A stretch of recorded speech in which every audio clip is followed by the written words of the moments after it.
Hey there, it's Dusty Thunder again, and I have another one of these Best of Redditor update stories for you. This one is called My Husband-to-Be Wants Everyone to Know I'm Not Pure, with an update. This originally comes from cat owner victim on Off My Chest, and is actually one that we heard about in the news, so we had to hunt down because we wanted to talk about it, you know? We gotta talk about it. We gotta talk about it. It's exactly what the title says. I've been with my fiance for 6 years and engaged for the past 8 months. I've been doing most of the wedding planning, but my fiance, let's just call him Ryan, will give his input here and there. So about a month ago, Ryan out of nowhere said he was talking to some of his coworkers and thinks that I shouldn't wear a white dress. This was totally weird to me. Ryan is a very artistic guy, so I figured this was more about how the photos would turn out or something along those lines, but I'm set on wearing white. I told him this, and I could see that he was annoyed, but he let it go. 2 weeks ago, I finally picked up and paid for my dress, and this caused a huge argument. Ryan again came to me very annoyed. He asked to see the dress I picked, but I said no, because I wanted it to be a surprise for our wedding day. He asked me to at least tell him what color it was, and when I said white, he threw a fit. I honestly do not see why this was a big deal. Almost everyone wears white on their wedding day. When I asked him what color he thought I'd be wearing, he told me I should wear red. Again, this was super weird to me. I asked him why I would wear red to our wedding, and he told me that brides only wear white when they are pure. For some background, Ryan and I started dating when I was 21 and he just turned 20. He was a virgin when we met, and I only had one other person who was my ex-boyfriend of 4 years throughout high school. This caused a lot of problems the first year of our relationship, and we almost did not continue dating because of how insecure he felt. After that first year, it was never a problem again until now, I guess. He went to his mom about all of this thinking she would convince me, but she's on my side. So 2 nights ago, Ryan, his mom, and I stood in our living room and argued about my sex life being shown in a dress. His mom stated that he is no longer a virgin either, so maybe he should wear red too, and he burst out crying. Ryan is still stating that me wearing white would be deceiving all of the guests, and that is different for guys. Boy, you're gonna run me out of red flags here. This has honestly made me question even marrying this man. I don't know if it's just because everything is so fresh, but I'm really disgusted by him. He's not even religious, so I know this is just him still thinking about me losing my virginity at 18 before I even knew him. I just needed to rant to anyone about how psycho this is. And the reposter of this provides some more context. Most of the commenters are also baffled by Ryan's thought process and agree that this shows a high level of insecurity that can't be put aside. They say it feels like Ryan is still punishing original OP for having sex before meeting him, which is nonsensical. If this is how he views virginity, how will he treat any future daughters? Original OP is encouraged to break up with Ryan. Original OP does not comment. However, there's another post shortly after, 14 days later, that goes like this. What do I wear on my first date in 6 years? I'm in my late 20s and just broke off an engagement. This is going to be my first date in many, many years. We're going to a nice waterfront seafood restaurant in North Carolina. It's a beach, but also November, so I have no idea what would be appropriate. And commenters encouraged original OP to wear red. Okay, let's go back to the original story for a second here, because I think the reposter here nails it. It's all about insecurity. I don't know why this came up after he was talking to coworkers. Is that how this originally happened? Yes, he said he was talking to some of his coworkers and thinks that she shouldn't wear a white dress. Either his coworkers were just trying to punk him, or they knew, I don't know. There's no good reason for this. But the whole not wearing a white dress thing, I'm pretty sure faded out years and years ago. Let's do a quick check. White is traditional, but does not necessarily represent virginity. More often, it represents a new life. However, people can wear whatever they want as brides. So Homeboy has this extremely old school way of thinking here, but really it's just insecurity. And if he's going to let this insecurity ruin his wedding, he's going to let it ruin his life. It sounds like you guys almost weren't together because of this in the first place. So Homeboy needs to be more secure with himself. And the only way to do that is to, I think that only happens when you're alone. And you can actually be comfortable being alone and be happy with yourself and not need someone else. I think only in that time can you overcome whatever insecurities that you have. It's really hard to do when you're with someone else, because then you're just putting it all on them, and that's too much stress for a relationship. So it sounds like she made the right play and got out of the red flag wedding dress here and was going on a date 2 weeks later. That's a little weird. Maybe it's not the same person. I don't know. But him asking her to wear a red dress is the most redonkulous wedding story that I've ever heard of, aside from mother-in-laws and bridezillas and that kind of thing. Coming from the groom's side, this was pretty gnarly. What would you all do if your betrothed asked you to wear a red dress because you weren't a virgin to your wedding?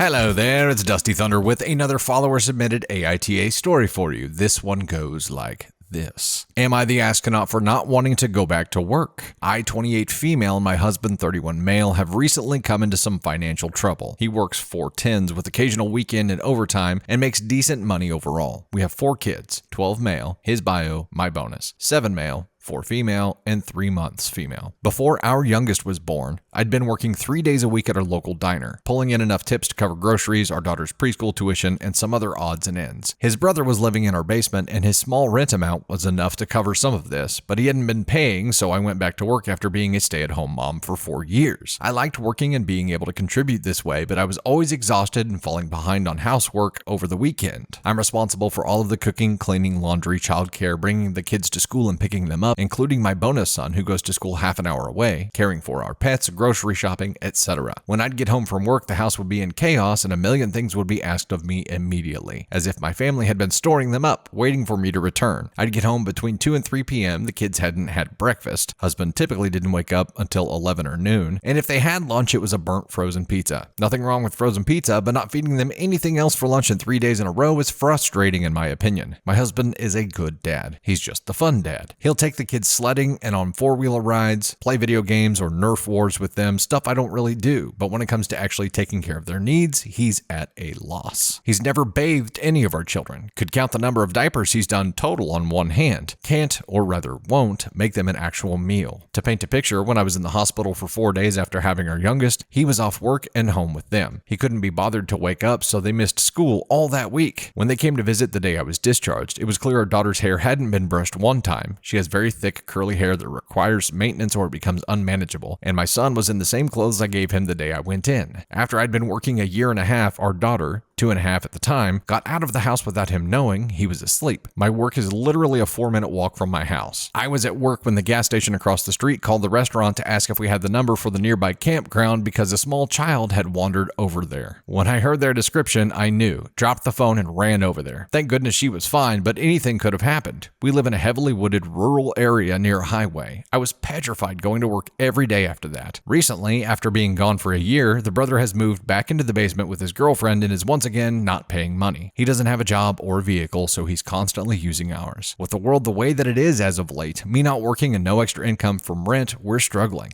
Making it by, but struggling. My husband has been bringing up the prospect of getting a second job or me going back to work. The thought of going back to work, especially with a fully breastfed infant at home, has me terrified. My husband's a very heavy sleeper and lacks the ability to stay awake. As a parent, we know what it is to be exhausted, but physically can stay awake if we know we need to. He can't. He spends his days off mostly playing video games on the couch, during which he'll fall fast asleep and be nearly impossible to wake up. Just having him hold the baby for me while I make dinner or something, I have to peek around the corner to make sure he hasn't dozed off with her. He has once or twice. Going back to leaving him to care for the kids over the weekend just doesn't seem like a viable option. He's made several comments about how taking on a second job would wreck him physically, so I feel guilty for thinking that's the better option. I haven't voiced these concerns yet, and nothing's been put into action, but if and when it's brought up again, what should I do? He's very sensitive about his status as a good dad and gets on the, "oh sorry, I'm such a piece of shit" defense without actually trying to talk through any of it when confronted with his shortcomings. I'm afraid to tell him I don't feel safe leaving the kids, especially the baby, alone with him for stretches that long, but I'm more afraid of our children being neglected or something terrible happening. So, am I the astronaut for not wanting to go back to work and preferring my husband to get a second job if need be? You know, something that I think is really interesting with follower submissions and AITA posts or any kind of story, period, is that as people are writing things out, I think they answer the majority of their own questions. And probably by the end of writing that, after they send it off, they're like, I feel like I have a better understanding of my situation now, because actually writing it out forces you to say those things, forces you to identify all of the pieces that are in play here. And I think this OP did that. I think she's answered her own questions, because what she said was she doesn't want to hurt him by saying or making him feel like he's a piece of shit dad, but she is more afraid of leaving the kids with him. And I think that's what it comes down to. Would you rather hurt hurt his feelings or have something happen to the kids. And I think in this case, you know what the right decision is, and you answered your own question here. I think how you approach that is the delicate thing. And maybe that's what you're really after here is the how do I approach this? How do I bring it up? And maybe you tell him what you told us, because it makes it pretty irrefutable. If you say, look, I know that you love our kids. This is not about loving our kids. This is about where we're most effective as providers and caregivers. And if the situation is me getting a job, then here's what's going to happen while you're at home. And we know this is going to happen because it's happened time and time and time and time again. That's just not where your strengths are. Your strengths are being a provider and making money, and you're good at that, and you don't have problems doing that, so do that. You do have problems staying home. We have numerous problems, and that makes working for me ineffective because I'm distracted the whole time I'm trying to work because I'm worried about what's going on at home. I'm worried about hearing that one of our kids has snuck out of the house again. I'm worried about all of these things happening. Nothing is a win here. It's choosing the least amount of pain, and the least amount of pain comes with him taking a second job because that doesn't involve the kids being put at risk. Not because he's a shitty dad. He loves his kids. You know that, but because of the risks associated with him falling asleep and not being able to actively care for them. That's it. If the two scenarios are you go back to work and he stays home with the kids, or he takes on another job and you continue staying home with the kids, the least amount of risk is in you staying home with the kids. I think that's all there is to it. You have to delicately communicate that with him, but I think if you lead with, I know you love our kids and I know that you are a great dad, but as parents, we have different strengths. That's a good segue into here's what we're faced with, and here's what's going to happen with option A, and here's what's going to happen with option B. And I think this one has the least amount of impact on our children. And as parents, that's the one you have to go with because it's the least amount of risk put on your kids. It's kind of hard to argue with that because you have all of the events that have happened when he was home with the kids or supposed to be watching them to use as ammo here if you need to. And he knows these things. Unless he's just going to pretend like none of that happened, you don't have to go into it. You can simply say, we know because of all of the things that have happened before, and that's it. If you even have to go there. I feel for you. This is a super delicate situation, and I know economically there are a lot of people in the same position here where we're all just trying to find ways to survive. And that's what it is right now, is you're trying to pivot to survive here. But which one of those provides the least amount of risk for your children? That has to be the winner, and that's all there is to it. If you have to choose between protecting your children and protecting his ego, it should be a pretty easy choice. Of course, commenters, let me know what you think here. There could be something that I'm missing. How do you think she should approach this conversation with her husband? What would you do in this situation? Have you run into something like this before? Let me hear it. Type it out, swipe it out, do whatever you do there, yeah?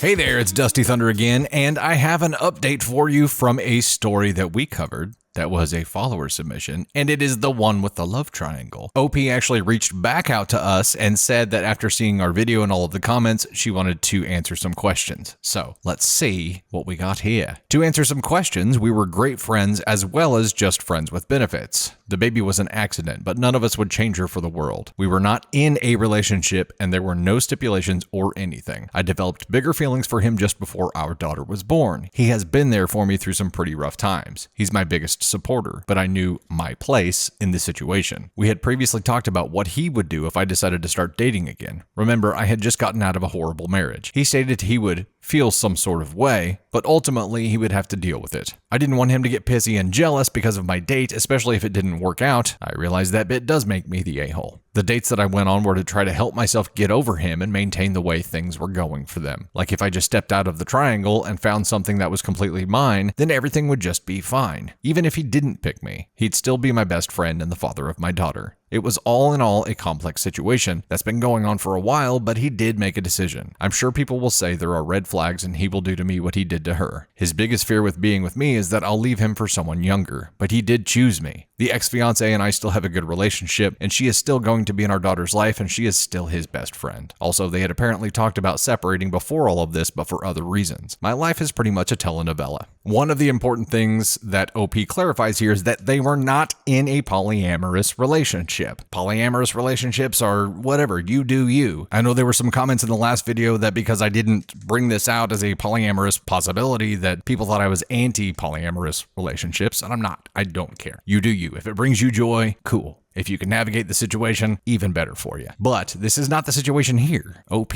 confirmed that they were not in a polyamorous situation, and they were not in an official relationship. OP, thank you so much for reaching out and providing this update for us and everyone who had questions. I gotta say, I am surprised that he chose you. Just because you guys were just friends with benefits before, I get the best friend thing. But if he was romantically involved with his fiance and didn't have that kind of connection with you, I am surprised by that part. Good for you. I think that's great. I hope that you guys can foster that side of the relationship and that this isn't just a best friends with the kid kind of thing, which could work. That could totally work. And in most successful relationships, there's definitely a best friend element to it. But you needs the romance. You know what I mean? And beyond just the lusty stuff. Like, there's got to be love there, I think. Maybe I'm wrong. And let's start a new discussion here in comments about that. Can you survive in a relationship with lust and friendship? Do you need love? And OP, if you have real love in this relationship, please correct me there. But it sounds like it's still just your best friends who have a baby. Best friends with benefits and a baby. And yeah, your life pretty much is a telenovela. We're going to script this out and turn it into some kind of series. And remember, not a polyamorous relationship.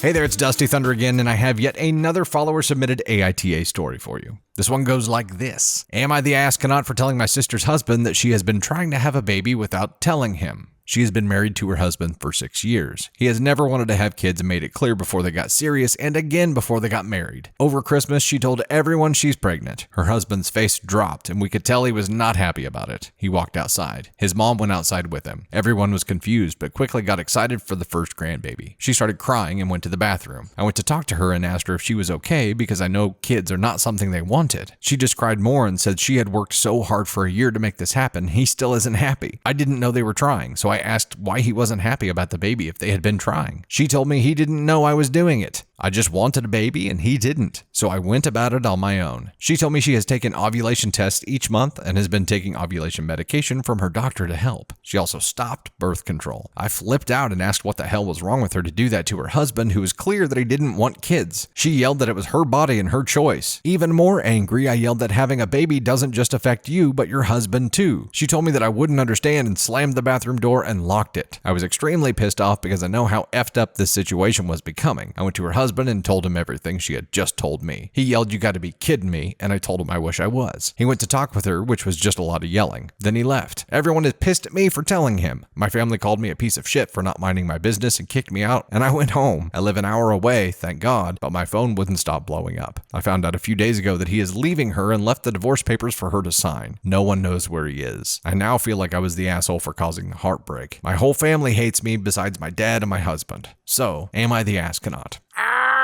No, this is messed up. I mean, no, you did the right thing. If they had allowed this to continue to be a secret and build and build and build and build and build, eventually he would find out no matter what, and it would have been a bigger blow up. And maybe that would have been 3 kids down the road and more children would have been affected and it would have been much messier. So one thought here is that you limited pain because you didn't allow it to continue. There's another train of thought here that says you should have minded your own business and let them deal with it themselves. I'm with you here because this wasn't right. It wasn't the right thing to do. And he obviously has his reasons for not wanting kids and she knows those. She just doesn't respect those. So if you see 2 people and one of them is doing something wrong to the other person without telling them and you care about them both, wouldn't you speak up? And it's not like this was just a I don't think he wants kids thing. This was a I do not want children before they got engaged, before they got married. He's communicated his desire to not have children several times and she agreed every time. And then she did this behind his back. So because she got busted, it's your fault? No, you're not the scapegoat for that. They don't get to project her screw ups onto you. That's stupid. Maybe comments will disagree with me here and think that you should have minded your own business, but I think if there's 2 people that you care about and you see a potential situation where this goes on and gets bigger and bigger and bigger and messier and messier and messier, intervening helps both of them. It's going to be tough for her to ever see that, but if this had gotten multiple children into this situation and then he found out, it would have been messier. Let me know what you think though. Oy. Hey there, it's Dusty Thunder again, and I have yet another AITA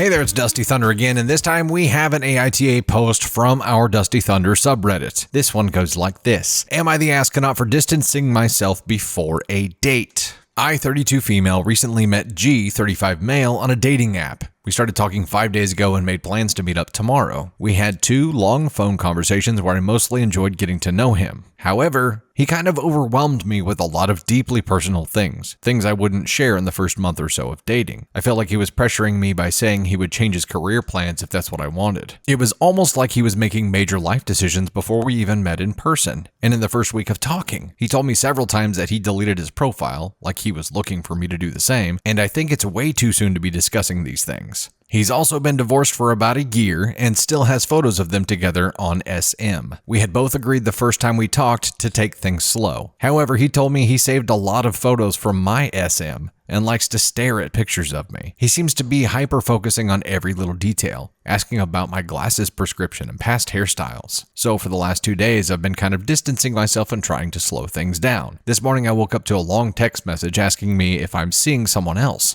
Since we haven't met and have only been talking for 5 days, I don't consider us dating yet. And why do I even want to meet him if I can't be bothered to engage with him? I told him that we are going too fast, and I want to do things in the right order and at the right time. I also reminded him that we've been talking for less than a week and haven't yet met in person. I also said that building an attachment this soon from a distance can lead to unrealistic expectations. He agreed and thanked me for my honesty. Then he said, I'll be sure to do the same in the future, which I thought was very passive-aggressive. I feel bad for hurting his feelings. Am I the astronaut? Update. I blocked him on Facebook and called off the date. I said, I'm not going to make it tomorrow. I think you need more time before dating to work through your feelings and expectations. Then I blocked his number because I don't want him hounding me. I really didn't like the way he was acting, and you all made me realize just how unhealthy this was. Thanks for all the great advice. This is a little bit scary. I mean, being divorced for a year may be enough time to get over that, who knows, but if he's still just re-entering the dating pool after this divorce, yeah, he's got to learn to take things slow. And revealing too much too quickly generally signals to other things happening too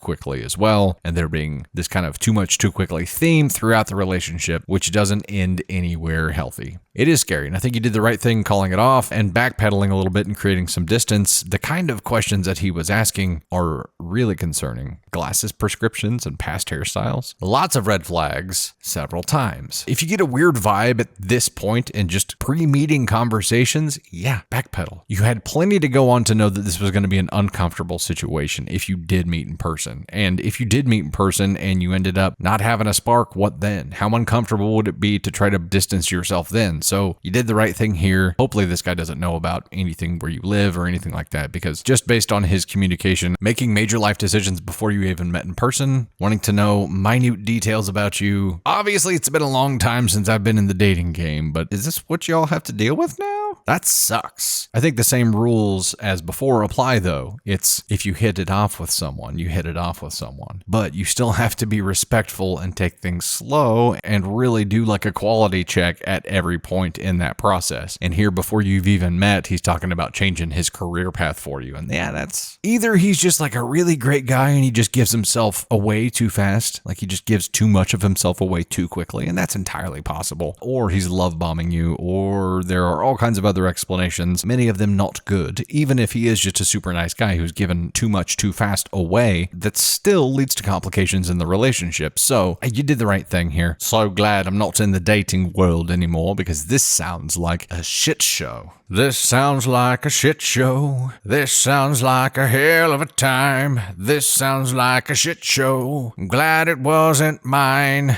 Brought back the song again. Look at that. Okay, so commenters, is this what it's like now? Those of you who are in the dating world, is this the kind of crap you have to deal with now? Is it all app driven? You have to have these pre-meeting conversations with people and you're like, oh my God, this guy's gonna love bomb me, and oh my God. I'm sorry. I'm interested to hear your feedback though, but I'm sorry.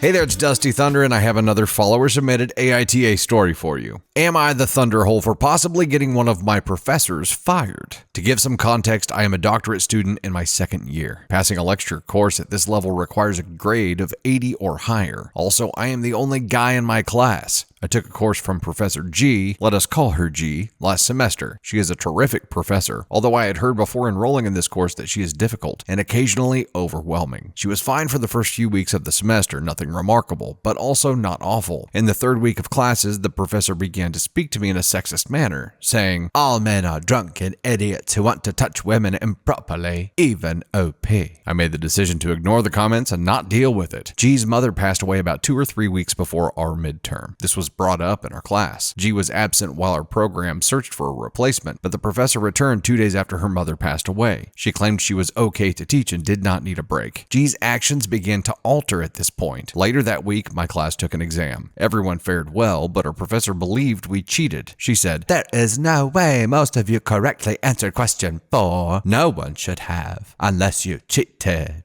She told us to get out a piece of paper and write down why we chose our answer to question 4. I noted that I had made a guess, but I did not know the answer. After receiving my justification, she responded, "Of course you would have guessed." I dismissed it because I was aware of her circumstances. A few days after the midterm, the entire class receives an email informing us that we all failed the midterm and are failing the course. To discuss how I can raise my grade, I made the decision to meet with her. I tell her now that it takes me 4 hours a day to finish the readings due to my dyslexia and ADHD. She urged, "Work harder." She also said, "You don't belong in graduate school and should not pursue this career path since you are lazy." All of her statements were unacceptable, so I went to my school's HR department's office. I informed them of everything she stated, and they promised to handle it. She made numerous rude remarks and treated my class horribly for the rest of the semester, but nothing that went too far. At the end of the semester, though, I noticed that my grades were beginning to change. Like assignments I submitted ahead of the midterm had a different grade. I should have received an 86 after the final, but I only received an 82.5 for my overall grade. One of my papers went from a 94 to an 86, and my participation grade decreased from an 80 to a 60. My theory is that she intended to reduce my grade as much as possible. An 82.5 and an 86 in my program equal a B. Hence, according to my theory, she adjusted my grade to the lowest B possible so that it would not influence my GPA and I would still receive a B. It was the last day of semester and I simply wanted to be done with this, so I decided to not report this to HR. G, though, is still on her warpath this semester. The same offensive things she told my class are being said to other classes. I do not think this is right, so I told HR that she changed my grades and stated other awful things she said to me. They claimed that changing a student's grades without justification is a big no-no, particularly with all the other things I have recorded. The HR representative predicted that she would face disciplinary action, which could result in her termination. Most people believe that I should have reported her, while some argue that given her mother's loss, I should not have said anything. Some are even calling me an asshole. So, am I the thunderhole?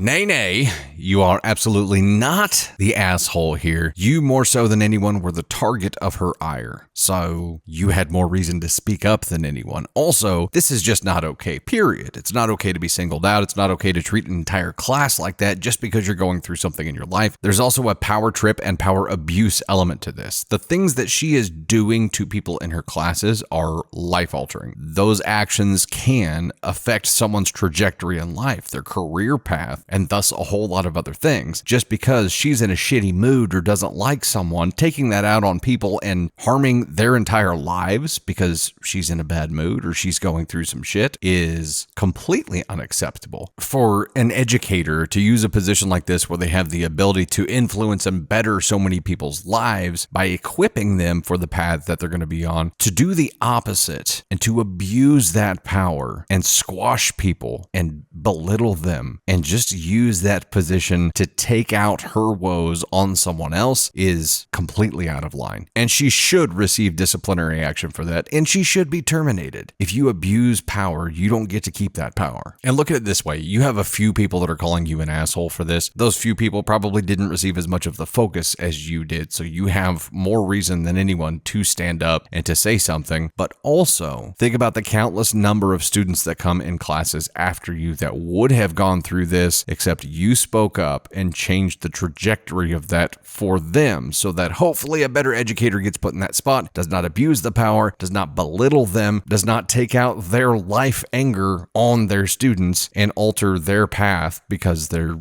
just in a shitty mood. You've saved countless people here. So the few people that are calling you an asshole, who gives a shit what they say? Ultimately, who gives a shit? It doesn't matter. You know that you're doing the right thing, and I think you probably looked at this entire situation and said, I know this isn't right. I know particularly for me, I received a concentrated dose of this bullshit, and I know that it's still going on to other people. So even if you're not going through it anymore, I think you were right to speak up. These kind of people shouldn't have this kind of power. You are, in my book, not the asshole. But let's see what the commenters say. I can't imagine anybody disagreeing with this. What she was doing, this instructor, G, is just unacceptable. So speaking up about it has to be acceptable, right? Tell me what you think. Think about the countless number.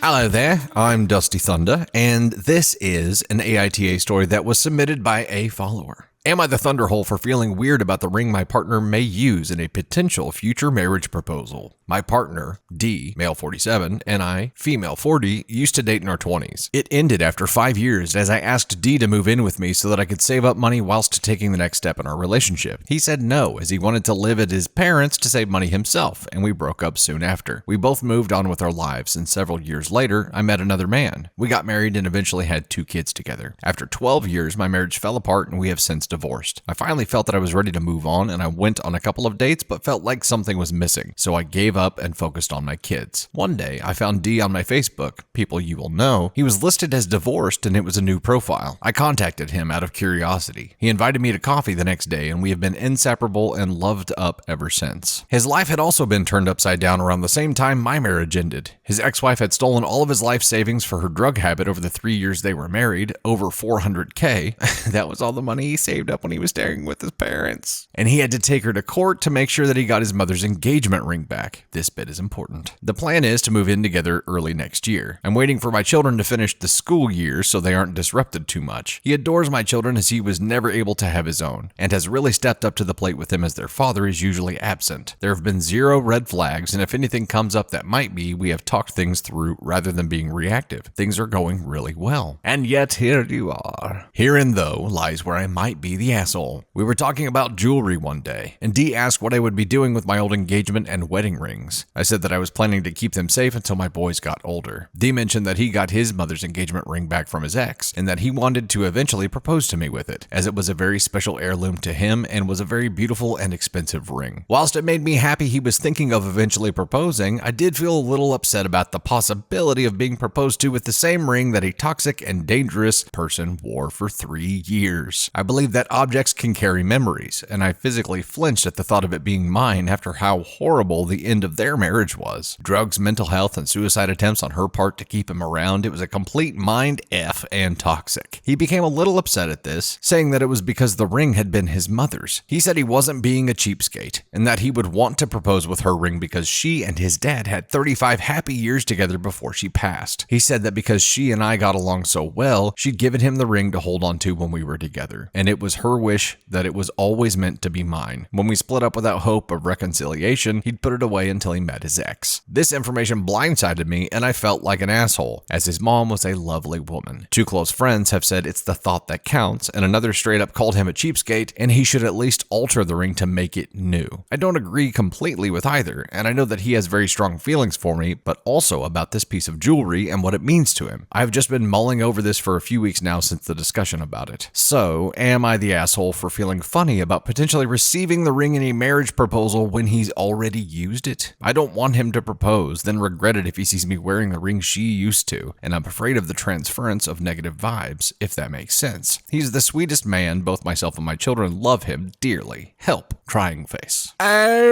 Okay. I mean, I get it. I don't know if objects can carry memories or carry vibes or carry experiences with them, but I get this. And I think one of your friends had a good idea about altering the ring. If he is that dead set on using this ring, I think you could either use the stones from that ring in a new setting, potentially even completely remake that ring so that it is a new item. The stones would still be there, of course. Or if you feel strongly enough about it, you've got to speak up and explain why you feel the way that you feel. It doesn't sound like you've explained that completely yet. It doesn't sound like you've told him what you've told us here, here and said that you believe this item could carry experiences with it. It's almost like a haunted ring. Not because of his mother, but because of his ex. There's enough batshit crazy going on with his ex that's understandable. You don't want anything to come from that. So he should be willing to do something with it. And I think you just have to be very, very, very clear about why you feel the way that you feel. If you explain your feelings to him in detail, there's a really good chance that he'll understand and he'll do something about it. Maybe he won't get rid of it. Maybe he'll just buy a new ring. Maybe he'll offer to alter it or to put stones in a new setting. So figure out what you're okay with. I don't know what all you have told him at this point, but I feel like it's important for you to explain how you feel. And we've said this before, you can't be an asshole for feeling something. It's what you do with that feeling. And I think for your significant other, as long as you explain how you're feeling and why you're feeling the way that you feel, and go ahead and decide ahead of time what options you would feel better about, you at least give him the opportunity to fix it. Right now, he may not feel like he has any paths to fixing anything, so give him one. And then at least he has some options. I don't know that he feels like he has options right now, except for buying a new ring. So communicate. That's pretty much it. Of course, commenters may have a completely different idea here, so let me know what you think. This is a touchy situation, but I really feel like if he is the stand-up guy that you think he is, he's going to respect your feelings. So just make sure you explain them thoroughly. And what you have written out here was probably a good exercise in preparing that to communicate to him. So let him know what you think this ring will be doing or bringing with it, the baggage that comes along with it, and make sure that he knows it's not because of his mom, it's because of his batshit crazy, cracked out ex. Let him know, give him a chance to fix things, and if you can decide what you would be okay with and provide him with turnkey solutions, that's, in my opinion, always best. Good luck to you.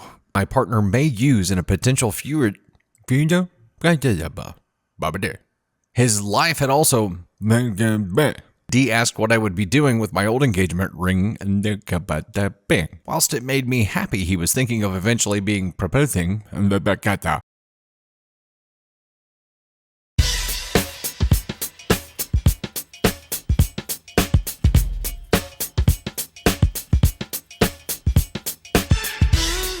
Hey there, it's Dusty Thunder, and I have another Reddit AITA story for you. Am I the Thunderhole for giving my stay-at-home mom wife a written performance review with suggested areas needing improvement? That sounds dangerous.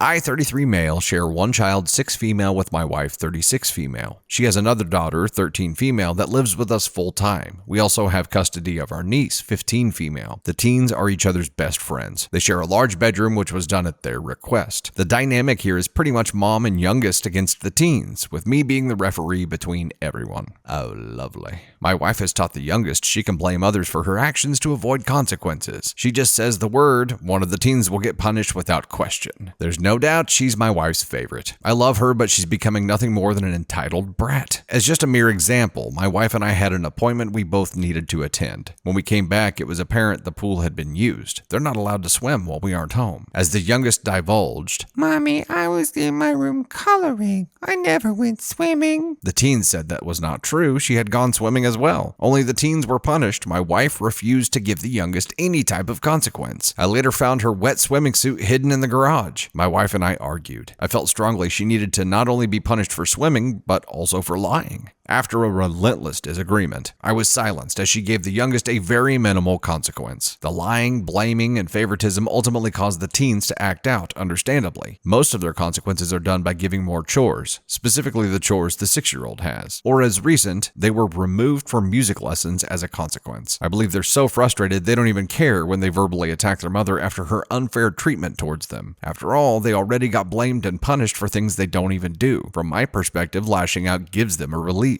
We've had countless tiring arguments. She'd either not see her faults or we'd agree to do this and that, but it never actually got done. I decided to write her a performance review as a stay-at-home mom. Her areas in need of improvement, well, it was a lot, but I touched on how she needs to listen better, stop being biased, be fair in all her decisions, stop making rash decisions without taking all 3 kids into consideration. I recommended her to give each child the same amount of one-on-one alone time to speak, or just be with one another. So it wouldn't entirely be a slap to her face, I gave her accolades on her strong points for other areas aside from parenting. I guess I felt this would work best because I could organize my thoughts on paper without her interjecting. However, it quickly backfired in my face. Oh, this is shocking. I can't imagine that happening. She was quiet the first hour after I handed it to her. Oh, you just handed it to her? You didn't even sit down and go over it? Okay. Typically in a performance review, it would be something that you would be going over together. So interesting. She was quiet the first hour after I handed it to her. Then she completely exploded on me. Said if we're going to do this type of shit, she'll get a private bank account and take half my paycheck every week. She further said the review was abusive and a manipulative, sexist move. Am I the thunderhole? This is an ESH. Everyone sucks here, man. I don't think anybody's handling anything well. Seems like there's a lot of solution paths in play here. You know what I mean? Nope, me neither. A note. Giving your significant other a performance review is probably the swiftest way to get kicked in the balls, or the whatever you have. Bad idea. Maybe if you have that thought, no, just don't do it. I was gonna say, run those kind of ideas past other people before you do them, because if it seems like a gamble, it probably is. I think everyone on this planet could have told you that plan was gonna backfire and it was a bad idea, but you went ahead and did it anyway. Yes, there are obvious issues here with how she sees the 6-year-old as the golden child who can do no wrong, and the 6-year-old is already abusing this power by framing the teens, who in turn get punished by getting her chores. So why wouldn't she frame them? She's got this beautiful ecosystem here that just rewards her for being malicious. That's a broken system. But the biggest problem that I see here is that you are approaching your wife in a here's what you're doing wrong, and sandwiching it with here's what you're doing well still doesn't work. You're supposed to be a team, and if you want to improve upon something at home as a team, the conversation needs to be something like, I feel like we need to do a better job of X, or I feel like we really need to get a handle on this. What can we do to address this? I'm feeling like this is happening. What can we do, or what can I do to help remedy that situation? See where I'm going with this? You, instead of presenting yourself as a team player, came in like you were a coach. And I don't think anybody in a relationship wants to be coached by their partner. I think they want to be supported by their partner. I think if you came in with some kind of solution in hand ready, that would have gone much better. But instead, you're just like, I think you're doing well in these areas, but you really suck at this. Brozo. You silly brozo. Yes, you're on the ascon scale. Let's figure out where you are. For those of you who aren't familiar, the ascon scale here is our levels of assholery. So ascon 1 is the worst, ascon 4 is the least amount of asshole. Ascon 1 is there's no way you should have done that, you're a terrible human being. Ascon 2 is you definitely shouldn't have done that, but it doesn't make you a terrible person. Ascon 3 is you probably should have approached that differently, and ascon 4 is you probably could have approached that differently. Maybe you're an asshole, maybe you're not. And I think you, sir, are in this territory. I think you're an ascon too, because you definitely should not have done that, but I don't think that it makes you a terrible person. I think you thought you were doing the right thing. It was just a brozo move. Now, again, everybody sucks in this story, and you thought you were trying to help. Seems like you're the only one trying to help right now, so either everyone else is at an ascon 2 right along with you, or worse. So it kind of feels like everybody's stuck on ascon 2. I don't think you're terrible people. I don't know, your 6-year-old kind of sounds like she's heading in a demonic direction, but she's been taught to manipulate. So that's kind of your guys' fault. So everyone's an ascon too in my book here, but let me know what you guys think. This is an interesting one. This one is a Reddit story, but it was reposted over on the Dusty Thunder subreddit, which you definitely should go join in on. There's lots of fun there, and there's going to be more fun there every day. So go check it out. Let me know what you think about this story. I'm thinking OP, who is the dad, is ascon 2. I think the mom's at least an ascon 2 as well. I think the 6-year-old, if a 6-year-old can be on the ascon scale, she's there. The teens, although they are understandably frustrated, have just reached the F it point. So they've placed themselves on the ascon scale because they're so frustrated. They're just saying F it to everything and diving into battle. So everyone, it's a whole family of sucks. What do you think? So hard tonight, man. It's like I left my brain at home and I just drove here with just my mouth and my eyeballs. And there's nothing to process anything in between them. I'm sorry. Let's figure out where you live on the ascon scale.